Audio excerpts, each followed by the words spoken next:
The Lavender marriage. It wasn't a vow of love, but an agreement. A smokescreen. An illusion carefully crafted to distract the public, protect reputations, and dodge the ever-present threat of scandal. In Hollywood's glamorous and brutal world, this silent pact was the currency of choice for many of its brightest stars. During Hollywood's golden age, at least 17 such marriages were quietly arranged. Some rushed to wed just 2 days after meeting, in a farce that fooled millions. Others spent their entire lives with a spouse on paper while secretly giving their heart to a love the world could never see. A love that bloomed in the shadows.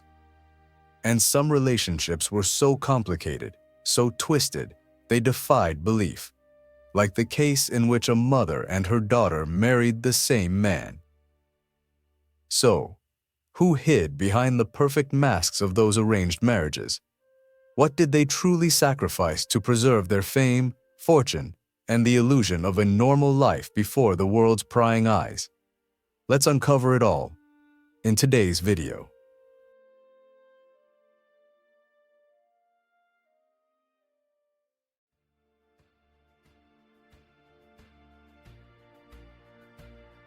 Lavender marriages, the secret pact of Hollywood.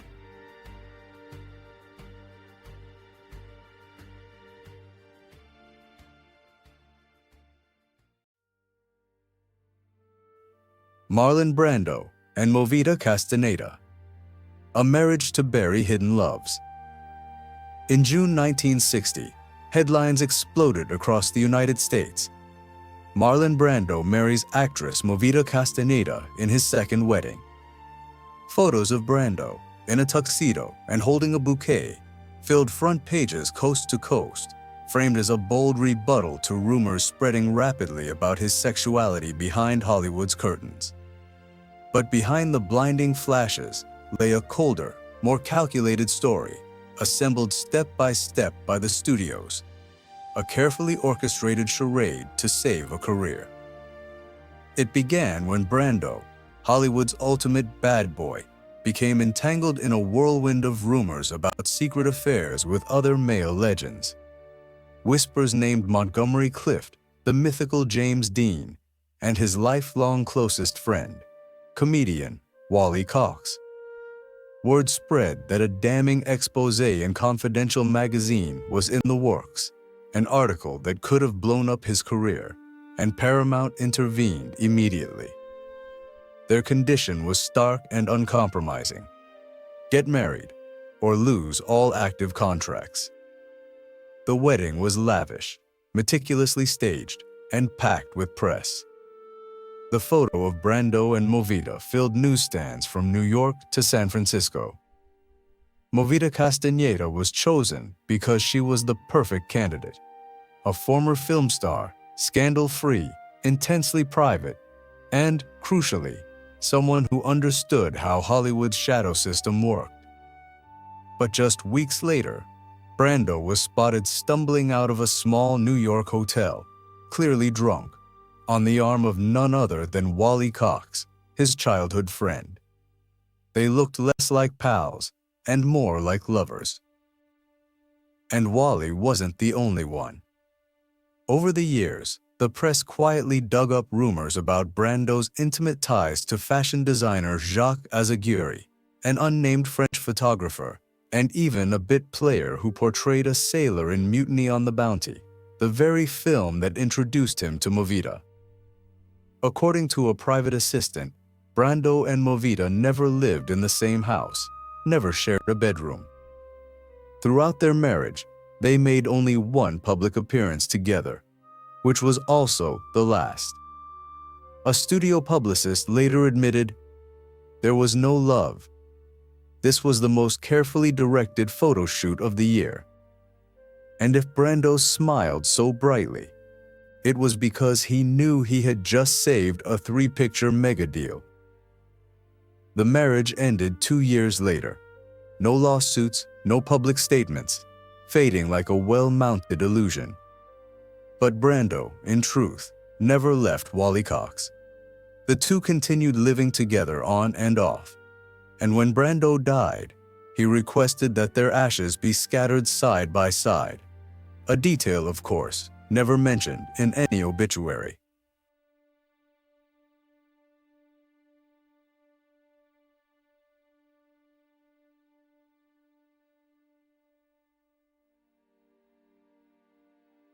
Paul Newman and Joanne Woodward. Secret letters that whispered forbidden desires. Next, another pillar of cinematic masculinity. In 1958, post-war Hollywood witnessed one of its most celebrated unions. Paul Newman, the epitome of gentle masculinity, married Joanne Woodward, an Oscar-winning actress praised for both her intellect and her discretion. They were a dream couple, stunningly beautiful, scandal-free, inseparable on every red carpet. Their love appeared genuine, an anomaly in a world of make-believe. But there was a truth the press never dared touch at the time, a shadow cast over their perfection. Paul Newman had long been the subject of quiet theater world rumors, whispers pointing to a deeper connection with screenwriter Stuart Stern, the man behind Rebel Without a Cause, and Newman's longtime confidant and collaborator. As Newman's star rose, he and Stern became nearly inseparable. They vacationed together, often without Woodward or the Newman children. They attended events side by side and spent countless nights secluded in a private cabin in the Vermont mountains, an intimacy that went beyond friendship. In New York theater circles, the murmurs were constant. Just look at the way Stuart looks at Paul. It says everything.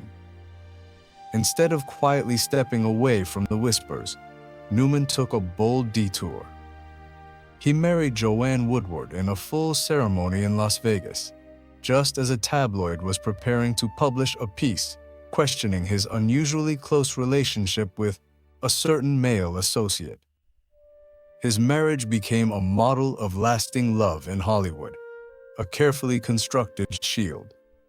But in 2008, after Newman's death, a donation of private letters to Yale University's library cracked that image. Among the documents were a series of handwritten, unsigned, undated, never-sent letters. What shocked researchers was the intensity of feeling poured into them, far greater than anything Paul had publicly expressed toward Joanne. One note read, "There are nights when I feel I'm going to tell it all, but I freeze. I'm afraid that afterward, nothing will remain but looks full of judgment. You understand me better than anyone, but I can't have you." Though no name was mentioned, the letters dated to the early 1960s, exactly when Newman and Stern were at their peak creative connection, producing films together, traveling across the country, even being seen dining alone in a remote cabin in Maine. A longtime gardener at Newman's Connecticut estate later shared an odd memory. A small room hidden behind the actor's private library, where Newman would sit for hours writing something no one was allowed to read. After his death, a locked metal box was discovered there. Inside were more than 24 letters, carefully folded and tied with a blue silk ribbon. Paul Newman never publicly acknowledged anything beyond his role as the perfect husband, but he also never destroyed those letters. Perhaps they were his way of preserving a piece of his truest self in a world that demanded silence about the truth. And perhaps, just perhaps, he wasn't alone in that agony.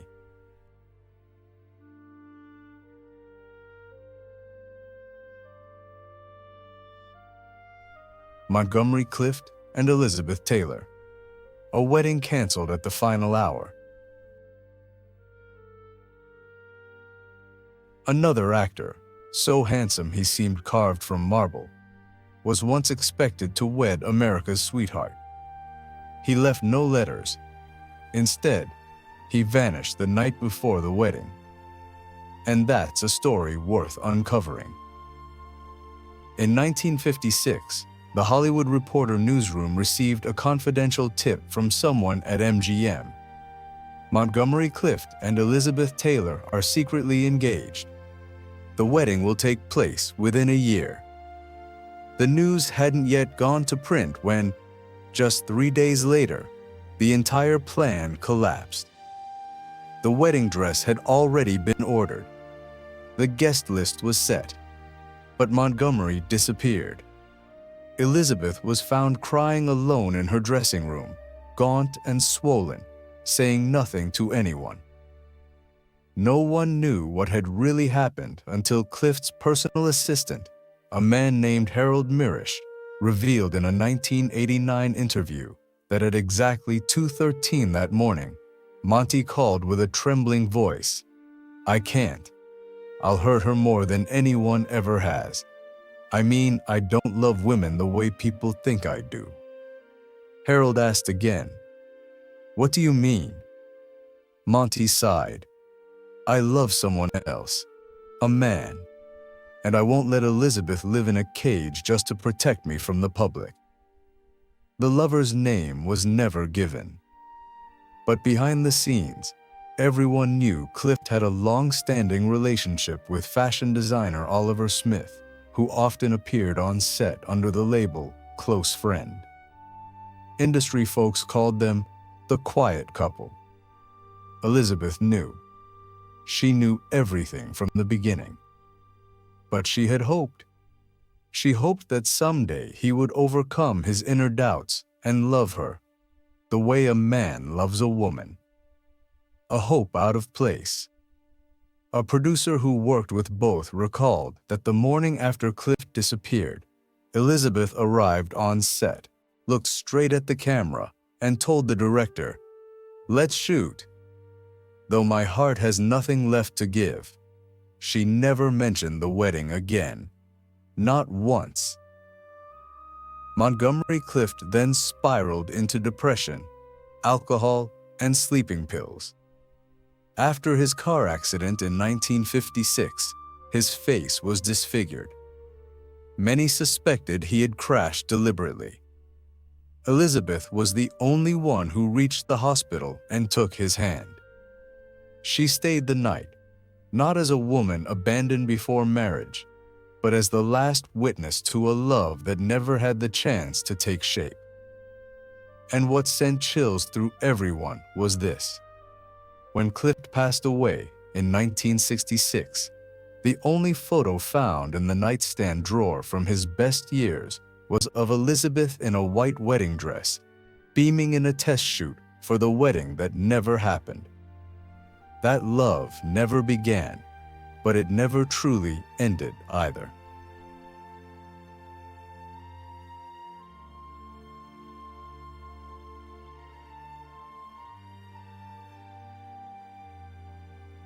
James Dean and Pier Angeli. The truth. Hidden in the dressing room. Hollywood, October 1950. All of America followed the couple's every move, the ultimate symbol of youth.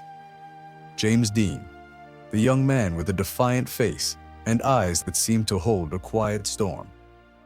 And Pier Angeli, the Italian actress, sweet, fragile, with a classic beauty that made every American mother nod in approval. They held their wedding ceremony at St. Timothy's Church before nearly 300 guests. Dozens of photographers crowded the door, and at least 4 major newspapers ran their wedding photo on the front page the next morning. It was a dream wedding. But inside, it felt as cold as an emergency contract arranged by invisible hands. At the time, James Dean was tangled in a series of uncontrollable rumors, from leaked photos with fellow actor Paul Newman to private parties insiders described only as discreet, unusual, and not meant for the press. A young reporter once tried to publish those photos but was immediately summoned to the newsroom and told to burn all drafts if you still want a career in Hollywood. Warner Brothers, the studio that owned Dean's image, could not allow their rebel's career to collapse over rumors. They called him to a closed-door meeting. On the table lay a new contract addendum worth $3 million, accompanied by a morality clause. If Dean didn't take steps to dispel the suspicions, he would be suspended indefinitely, and the entire promotional campaign for Rebel Without a Cause would be shut down immediately. The studio quickly found a solution.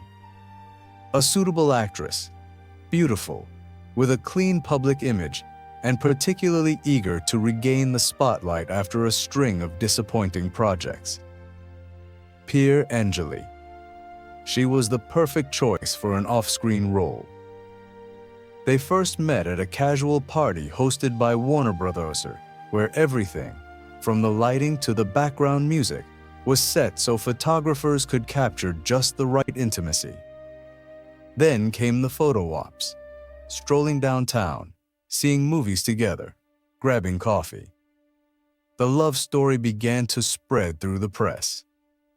And when Variety ran James Dean to marry Italy's Golden Girl, the machine roared to life. The wedding was grand and fully traditional. The media hailed it as the most perfect wedding of the year. But perhaps only the cameraman filming the ceremony noticed. They never looked into each other's eyes for more than 3 seconds. And the kiss after the vows, the one that drove tabloids wild, was done 3 times, almost like a scripted retake.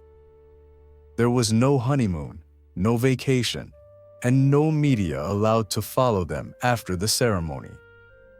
Just 2 days later, James Dean was back on the set of Giant, as if the wedding had never happened. A colleague recalled, "He was silent the whole time. At one point, I saw James write something on the script's back cover and then crumple it. He was always mysterious, but that day, he couldn't hide his sadness." Pier remained completely silent for the rest of her life. She mentioned the wedding only once in an off-the-record chat with a close friend, who later recounted, "Pier said she didn't love James and James didn't love her. But they both needed to protect something bigger than themselves and agreed to take part in that performance together." On September 30th, 1955, just 6 days after the wedding, James Dean died in a terrible car accident. In the glove box, police found a folded wedding photo with a handwritten note in blue ink on the back. "Thank you for helping me keep this role to the end."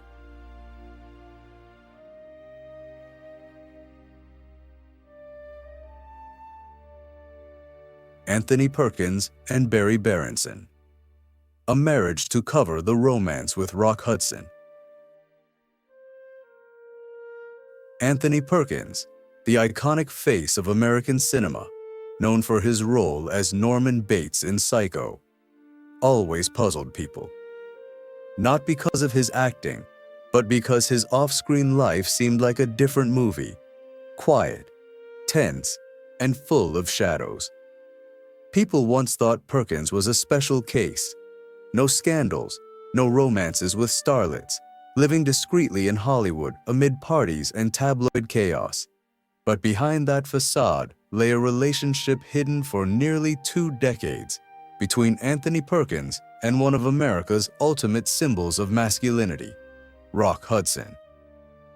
They met in the summer of 1955 at a private party in Malibu, hosted by director George Cukor, rumored to be a secret haven for closeted stars. Perkins was in his early 20s, slim, shy, always dodging cameras.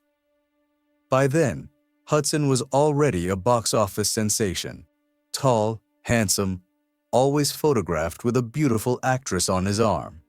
But in a quiet corner of that party, they were seen sitting side by side for 2 straight hours, whispering and occasionally sharing discreet laughter.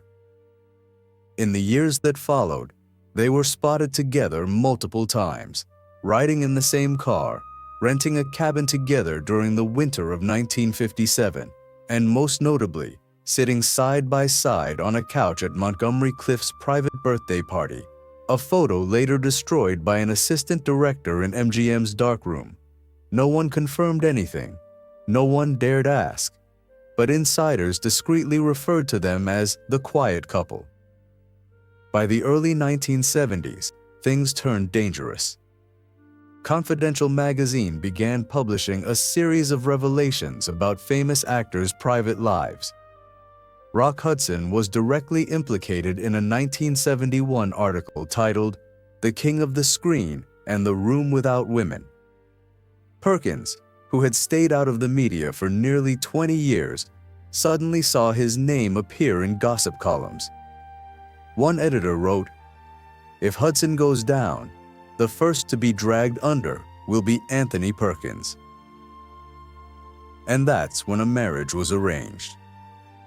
Barry Berenson, a talented photographer and granddaughter of legendary designer Elsa Schiaparelli, met Perkins at a charity event in late 1971.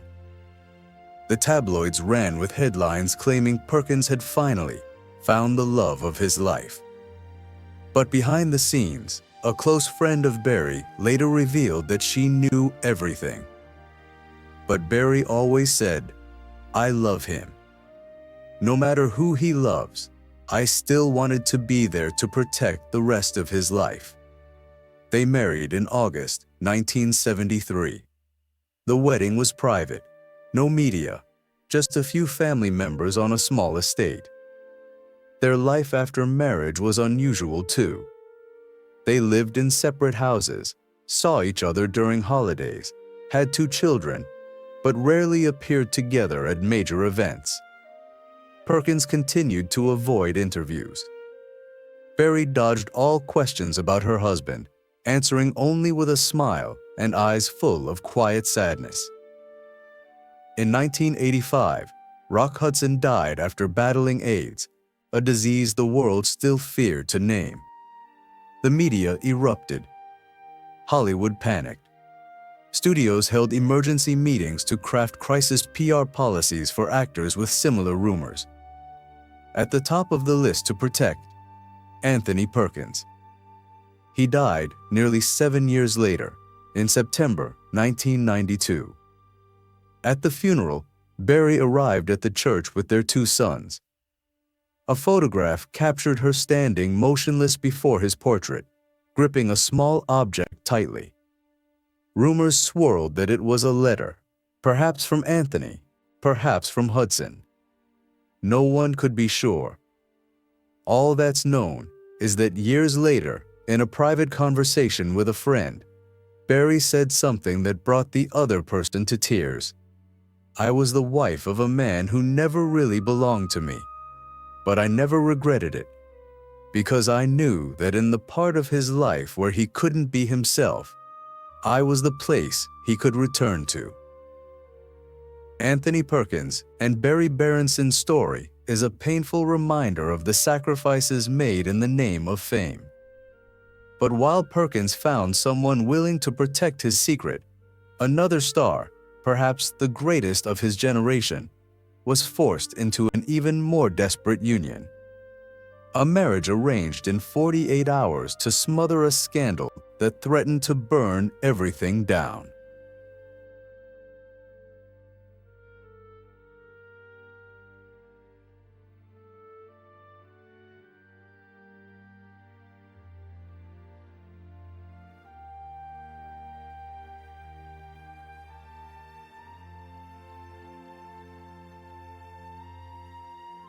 Rock Hudson and Phyllis Gates. A marriage arranged in 48 hours. Rock Hudson was Universal's golden boy, America's ideal man. With his towering height, broad shoulders, radiant smile, and velvet soft voice, millions of women were glued to the screen whenever he appeared. He was the very image of heterosexual masculinity. But just as he reached the pinnacle of fame, Hudson's entire career nearly collapsed because of a single threat. a story in Confidential magazine. In the fall of 1954, editor Howard Rushmore, known for unearthing the elite's darkest secrets, received a packet of documents from a former Hudson gardener. It included handwritten letters and a blurry photo of two men embracing in the dim light of a party. Rushmore murmured a line that stunned the entire newsroom. "If this is real, we can bring down all of Hollywood." To avert catastrophe, Universal acted within 24 hours. That very night, Henry Wilson, Hollywood's most powerful agent, was summoned to a studio executive's office. There, a tacit agreement was drafted. Only one way out: crush the scandal with a marriage. Enter Phyllis Gates. She was Wilson's private secretary, smart, discreet, and most importantly, untainted by any scandal. According to columnist Liz Smith, when asked to become a wife by contract, Gates said, "I don't know if this will really protect him, but if all it takes is a marriage certificate to give him a little peace, then I'll sign." 2 days later, on November 9, 1955, the wedding took place in Santa Barbara. No announcements, no reporters, no celebrity guests. A single Universal photographer was allowed to take exactly 5 shots, including one of Hudson smiling straight at the camera as if he had just married the love of his life. The entire ceremony lasted only 12 minutes. At the same time, Confidential received an anonymous fax warning that if they continued targeting Hudson, Universal would reopen a sealed file on Rushmore's past tax evasion. The exposé was shelved indefinitely. The scandal was silenced. But the price was immeasurable. Just 6 months after the wedding, Gates began living alone in an apartment. Hudson was always away on set. A wardrobe assistant on Giant once claimed to have seen Hudson holding hands with George Nader, another actor, inside the dressing room minutes before filming a romantic scene with Elizabeth Taylor. The marriage grew so cold that even the press began to question it. Still, Universal clung to the facade. During Christmas 1957, Hudson and Gates were forced to pose for a cheerful photo shoot despite not having lived together for months. In the picture, Gates wore a white dress, her hand resting gently on Hudson's shoulder, but her eyes looked lost. In 1958, Gates filed for divorce. In the papers, she cited breach of trust, but there was no lawsuit, no accusations. The play ended in silence. It wasn't until 1985, when Hudson appeared in public looking gaunt and fragile, that the world realized he had lived under a cloud of fear for 3 decades. Years of false life, false love, false smiles, all to preserve a career.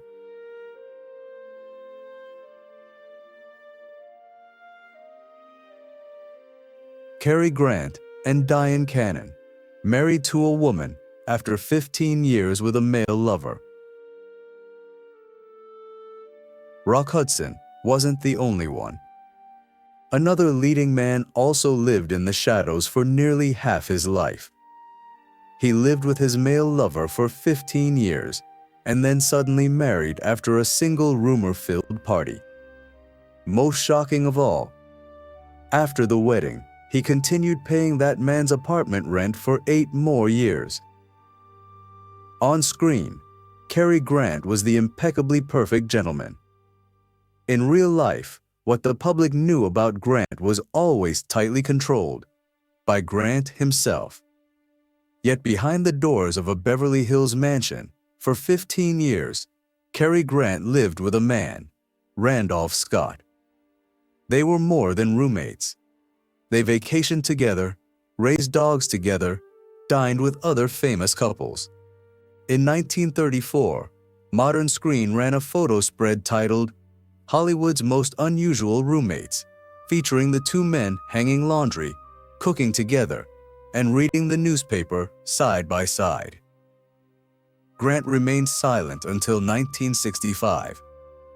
That's when the media began digging through old files. Universal Pictures feared that if the story broke, the gallant persona they had built for him would collapse. Just 1 week after a compromising report, Cary Grant suddenly appeared on the cover of Life, holding hands with Diane Cannon, a young actress 33 years his junior. Few believed it was real. But on July 26, 1965, they held a wedding ceremony. It was the only wedding in Grant's life to which he personally invited the press. A photographer later said, "I've shot over 200 Hollywood weddings, but this was the only time I saw a groom smile so much he couldn't even blink." A year later, Diane gave birth to their daughter, Jennifer. But the marriage wasn't salvation. During their first year together, Diane discovered that Cary was still secretly sending monthly payments to Randolph Scott. In a personal diary leaked in 2010, Diane wrote bitterly, "I didn't marry a man. I married a shadow. And that shadow belonged to someone else." The marriage ended in 1968.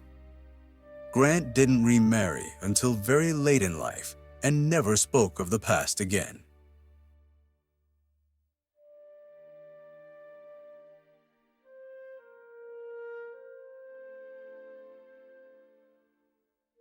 Judy Garland and Vincente Minnelli, a marriage to hide the director's gay past.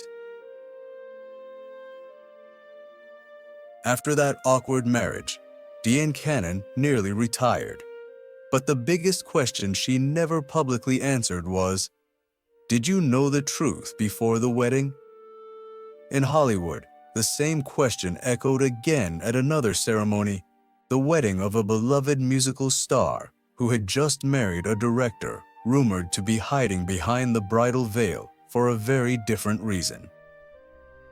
One summer afternoon in 1944, on an MGM soundstage, director Vincente Minnelli was seen adjusting Judy Garland's bow tie. Just a small gesture. Yet the Hollywood press seized it as the first close-up of one of the most cleverly staged marriages in history. By then, Garland was already a star thanks to The Wizard of Oz, and Minnelli had just made a splash with Meet Me in St. Louis. They were MGM's golden couple. But behind the lights, insiders had whispered for years that Vincente Minnelli was a regular at Greenwich Village gay bars, known by the peculiar nickname Miss V.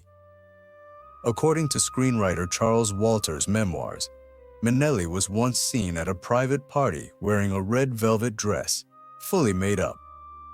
Though the photos were buried, the incident was recorded in MGM's secret files by studio head Louis B. Mayer, files used to control his stars. When a magazine threatened to bring the story back to light, a plan was set in motion. Mayer summoned Garland and Minnelli to his office and spoke a single line. "If you two get married, I'll erase everything in the file. If not, neither of you has a place here." And so, the wedding took place on June 15, 1945. No reporters, no celebrity guests. A ceremony that lasted exactly 9 minutes. That night, the couple were put in a suite at the Chateau Marmont. But according to the hotel manager, Garland slept alone. Minnelli returned to the studio for urgent business. The marriage lasted nearly 6 years. They had a daughter, Liza Minnelli, but it was also the thread binding two people never truly meant to be together. In 1951, Garland discovered her husband was still seeing a French costume designer. After seeing Minnelli come out of a hotel with him, she shouted to her manager, "I can't keep living as a mask anymore." She filed for divorce. Judy Garland's marriage to Vincente Minnelli ended quietly, but it left a deep scar.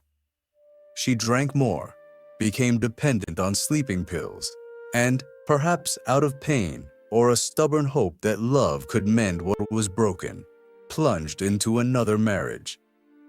This time, everything happened dizzyingly fast, and the collapse came even faster, because the next man left Garland after only 5 months to chase another man.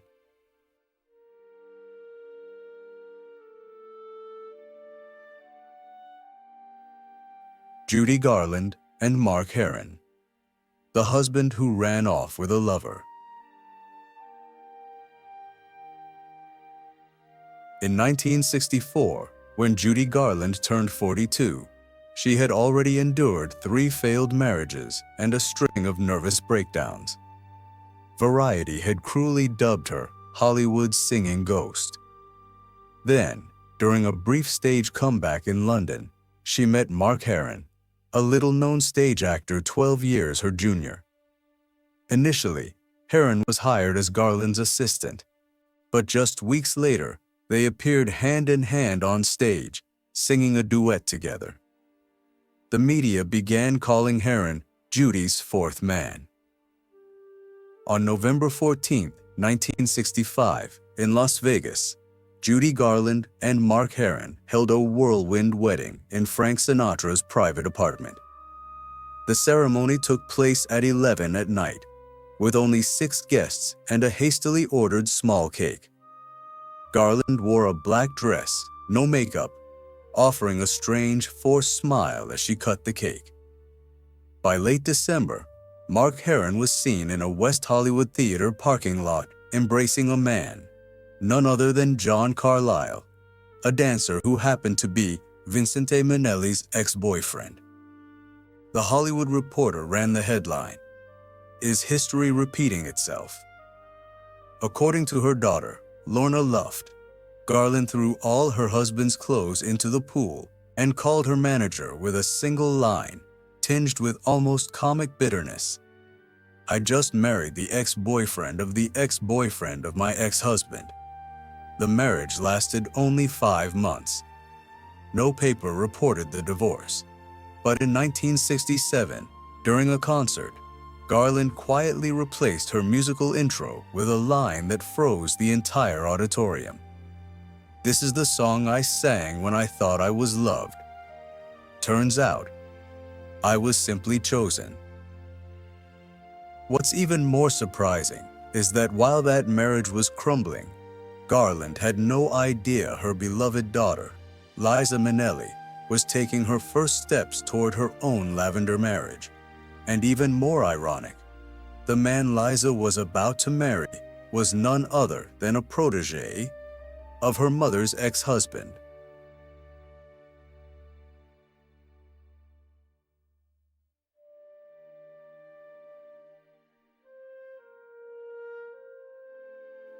Liza Minnelli and Peter Allen, the daughter who repeated her mother's tragedy. In 1967, when Liza Minnelli was just 21, she had already won a Tony, earning the title Broadway's New Musical Princess. She was radiant, full of energy, with eyes that seemed a younger version of her mother's. At the same time, she began a relationship later called a fateful marriage, twisted like her own family story. Peter Allen, born in Australia, was a singer-songwriter who opened several of Judy Garland's shows. It was Garland herself who introduced Peter to her daughter. They became close quickly, at least on the surface. They attended the Oscars hand in hand and looked like a couple about to write their own fairy tale. On March 3, 1967, they married in Las Vegas. People magazine dubbed them America's new Broadway couple. But those closest to them knew it was just a performance. According to journalist Cindy Adams's memoirs, Allen was once caught in a bar with John Carlyle, who had previously dated Mark Herron, Judy Garland's ex-husband. Another source confirmed that it was Mark Herron who introduced Peter Allen to the elite network of gay male actors. So it wasn't just a Lavender marriage.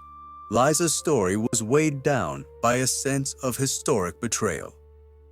Judy Garland was said to have shouted backstage, "That girl's going to marry someone who slept with the man who betrayed her own mother." Liza and Peter's marriage lasted only 7 years. In 1974, they quietly divorced. Peter Allen never publicly acknowledged his relationship with Carlyle or any other man, but from then on, he appeared only with male companions. As for Liza Minnelli, she would repeat her mother's pattern: multiple marriages, multiple divorces, always wounded by men who never truly loved her.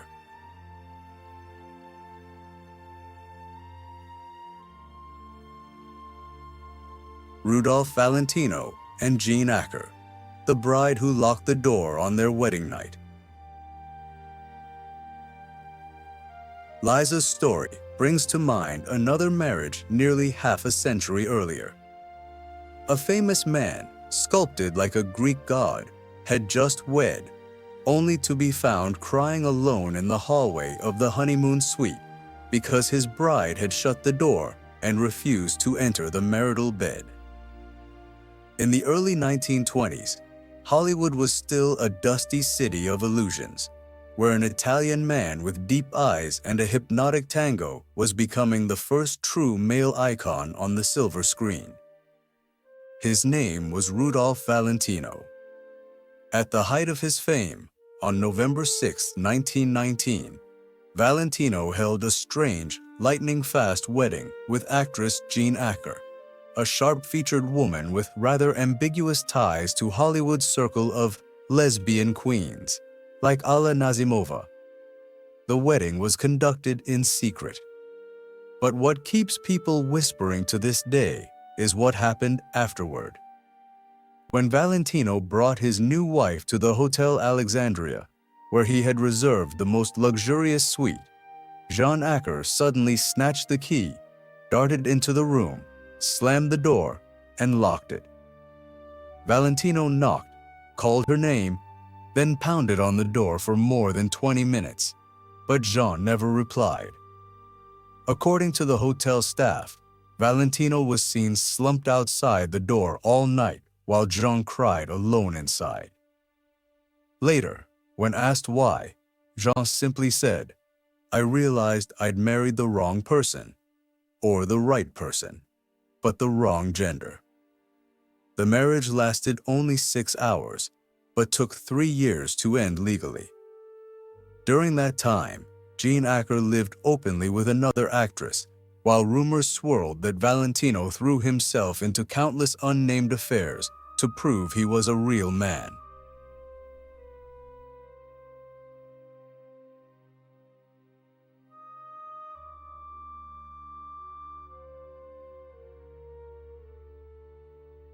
Rudolph Valentino and Natasha Rambova.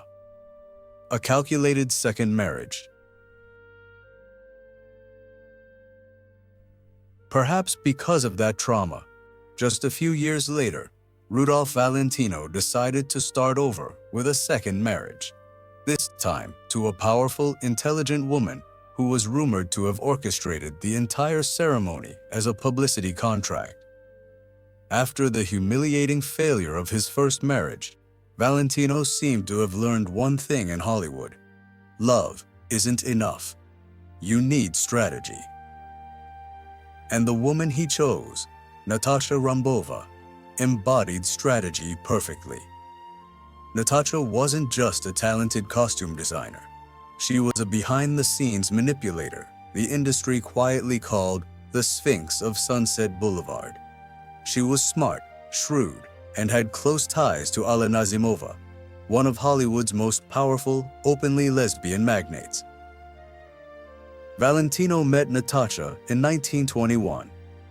Their romance exploded, and just months later, they married in Mexico, even though Valentino technically wasn't yet divorced from Jean Acker. As a result, he was sentenced to 10 days in jail for bigamy, while Natasha appeared on a magazine cover headlined, "The Woman Who Broke the Law to Love America's Idol." But this wasn't a fairy tale marriage. Natasha controlled everything, from film contracts and costumes to which fan letters Valentino could read. The media began to lash out at her, calling her the Queen of Censorship. In 1925, only 3 years after the wedding, they separated. Valentino felt lonelier, but his career reignited. Just a year later, in August 1926, he died suddenly at 31. Natasha did not appear at the funeral. Instead, she sent a brief note. "You were the wager I once staked everything on, and then lost in silence."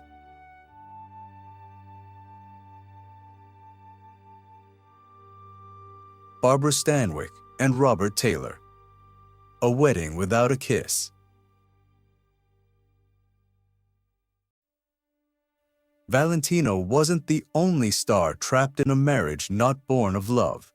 Barely a decade later, Hollywood would witness a wedding so peculiar it didn't even include a kiss.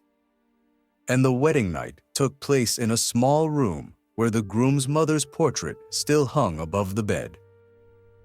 On May 14, 1939, while America's eyes were fixed on news from Europe's war, Hollywood had its own headline. The handsomest man on the planet, Robert Taylor, marries Barbara Stanwyck.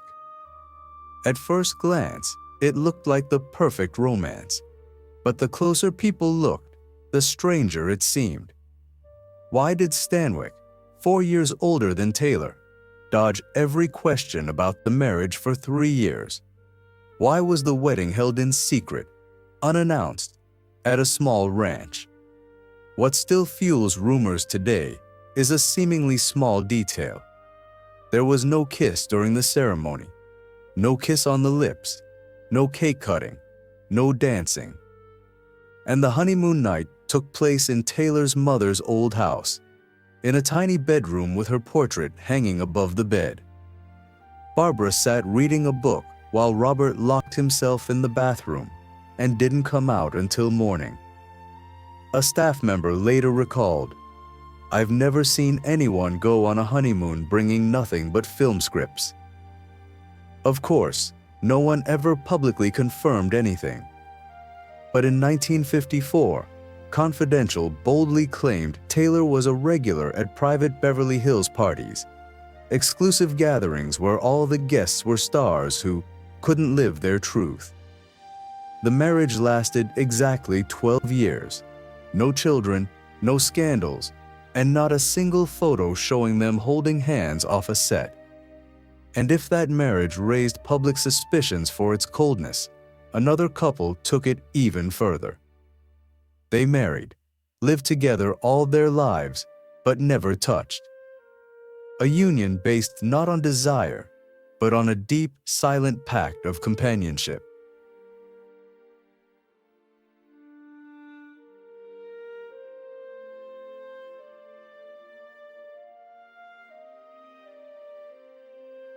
Cole Porter and Linda Lee Thomas. The companionship marriage that lasted a lifetime. Some couples marry for fame, others to escape suspicion. Few are like Cole Porter, the musical genius behind more than 800 timeless songs, who chose marriage simply to preserve a lifelong friendship, a refuge in a world that didn't understand him. In 1919, at the Ritz Hotel in Paris, an apparently casual meeting sealed his fate. Linda Lee Thomas, a rich, elegant woman 8 years older than Porter, had just left a scandalous marriage. And Cole Porter, a young man of extraordinary talent, carried a secret he could never say aloud. Just 2 weeks after meeting, they married at the American church in Paris. No media, no orchestra, no parents. That wedding, a journalist wrote, felt like a pact between two souls who understood each other in a world that wouldn't let them be true to themselves. For the next 34 years, Linda supported Cole at every turn, from his Broadway debut to the aftermath of a terrible horseback accident that left him nearly paralyzed. She cared for him like a friend, a mother, an ally, but never, under any circumstance, as a lover. Because Cole, as many accounts later revealed, had numerous passionate relationships with young male dancers. A document found in Yale's archives even records a letter Cole wrote to Linda. "I love you the way a man loves freedom.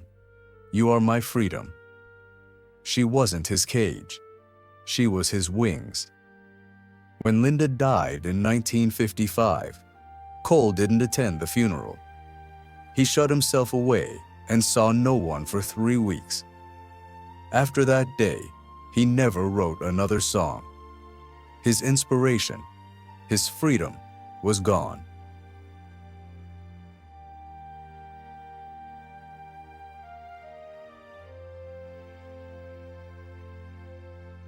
Katharine Hepburn and Spencer Tracy, 26 years without marriage and an unbreakable bond. In Hollywood, some love stories need neither rings nor vows. They were so powerful, they became a law unto themselves. Katharine Hepburn and Spencer Tracy were one such pair, two legendary figures bound for 26 years without ever signing a marriage certificate or publicly acknowledging their relationship. It began in 1941 on the set of Woman of the Year. Spencer was a seasoned actor and married. But after a single costume test, their eyes met and neither looked back. What stunned everyone wasn't just that Spencer already had a wife, but the strange nature of his bond with Hepburn. For nearly 3 decades, they never shared a roof. Katharine never spent the night at Spencer's house, and Spencer, for his part, maintained his legal tie to his wife, Louise Treadwell, a shield that no one, out of respect for their deaf son, dared question. They appeared together on sets and at parties, yet always kept enough distance to avoid cameras. When asked, Katharine simply smiled and said, "I'm a lifelong friend. As for love, that's something I keep to myself." But in truth, everyone knew. Hepburn turned down dozens of roles to stay near Tracy during his battles with alcoholism and kidney failure. She cared for him through his last 5 years, sleeping on a folding chair outside his hospital room. She was the one holding his hand when he took his final breath in June 1967. Then, the most heartbreaking detail. Katharine did not attend Spencer's funeral. She said she didn't want a scene. His wife was the one who belonged there. As for me, I'd already had 26 years with him. No funeral could add to that.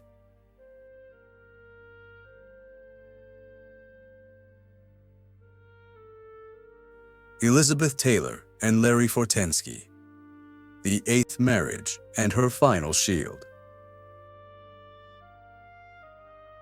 If that was like a play, the next story is a true tragicomedy, a Hollywood legend marrying for the 8th time to a man no one expected, building for herself a final wall against the spotlight.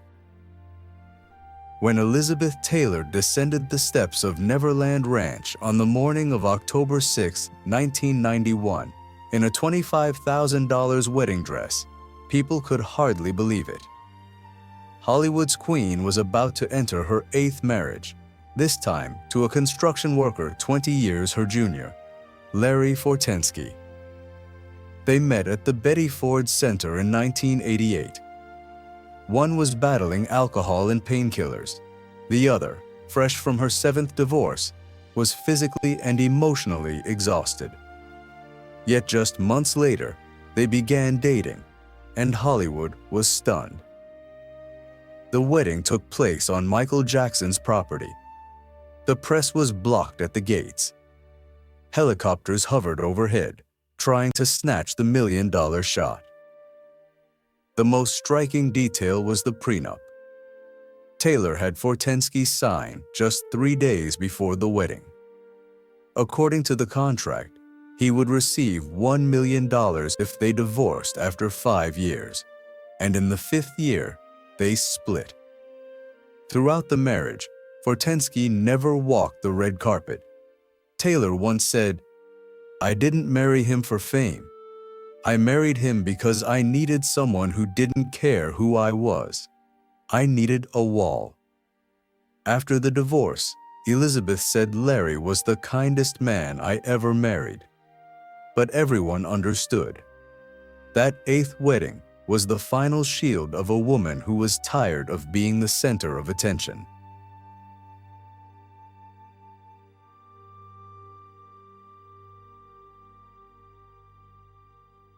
Oscar Wilde and Constance Lloyd. A marriage that ended in prison and exile. And if Taylor married to build a wall, the next man in our story married and went straight to prison. A literary genius, a defiant man, and a husband whose mere existence forced his wife to leave her homeland in silence and shame. Among history's most controversial marriages, the last in today's video, between Oscar Wilde and Constance Mary Lloyd, is one of the most tragic.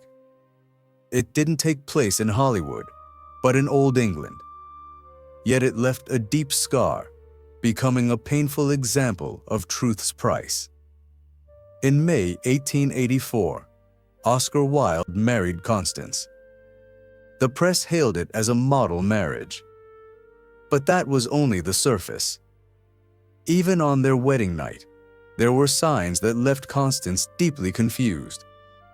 Wilde, celebrated as a charming seducer, was cold and distant in private. In private letters, Wilde once wrote to a friend, "I love beauty, but not the kind of beauty that can beget children. I love the soul more than the body, and my body does not desire Constance." By the late 1890s, Oscar Wilde's name was entangled in rumors about his relationship with Lord Alfred Douglas, a young aristocrat. Douglas's father, the Marquis of Queensberry, wrote an open letter condemning Wilde. In February 1895, Wilde was charged with acts of gross indecency. The press of the time dared not spell it out, but everyone knew what it meant. During the trial, Constance never appeared. She fled England with their 2 sons, changed her name, and lived in exile in Switzerland. She died alone in 1898, under a different surname, never again speaking a word about her husband. As for Oscar Wilde, after 2 years of hard labor, he quietly admitted, "Every tragedy begins with a glass of wine, a smile, and a wedding." Lavender marriages, lavender stories, with something in common. All were created to hide what the era simply would not allow to be spoken aloud. Because in old Hollywood, a single admission of being gay could destroy your career overnight. You'd lose your contracts, your fame, and sometimes even the right to live as your true self. So they chose marriage not out of love, but out of survival. Not because they trusted, but because they had to protect the fame they had earned. Had they lived in a time that allowed them to be who they really were, how many of these weddings would have been for true love? And you, after hearing these 17 names, which surprised you most? Was there a face you once believed in? A love story you thought was real, but turned out to be just a cover? Share your thoughts in the comments. And if you think this video deserves to be shared, Don't forget to subscribe and ring the notification bell so you won't miss the next secret we uncover.